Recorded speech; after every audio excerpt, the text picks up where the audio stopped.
As a library employee, you will inevitably be asked about plagiarism and citation at some point in your work.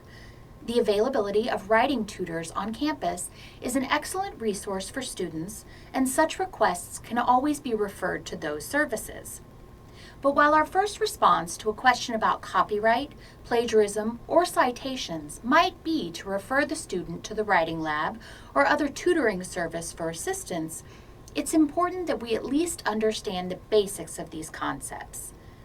This understanding will guide your work as a library employee, as well as enhance your own academic integrity as a student.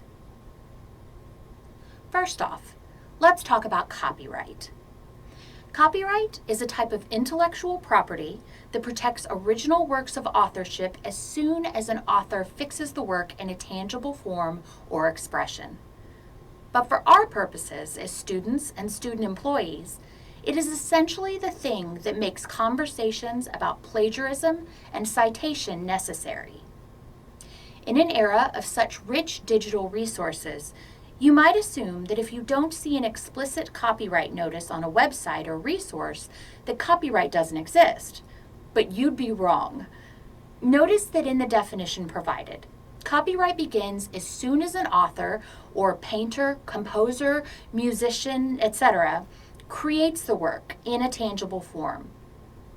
So far from assuming that the absence of an explicit copyright notice is evidence of a lack of copyright, you should rather assume and know that everything is copyrighted unless otherwise noted. Once you assume that everything is copyrighted, including books, graphics, music, films, blog posts, etc., you can better appreciate why understanding the upcoming topics of plagiarism and citation is so important. One special topic of copyright deserves some detailed attention, as it represents a fast-growing and popular copyright option for online material. Creative Commons licenses, created by and overseen by a nonprofit dedicated to simplifying the copyright process in the digital world, offers a free and standardized copyright system. First and foremost, don't assume that materials licensed under Creative Commons are copyright-free or public domain.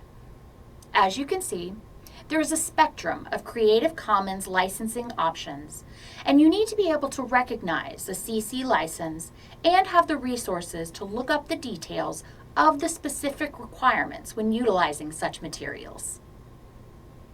While Creative Commons has become a very popular option for increasing awareness and public understanding of copyright online, it is not a solution for the potential problem of plagiarism that extends from the existence of copyright. In order to better prepare you for your work in the library and as a student, a more thorough conversation about plagiarism is necessary.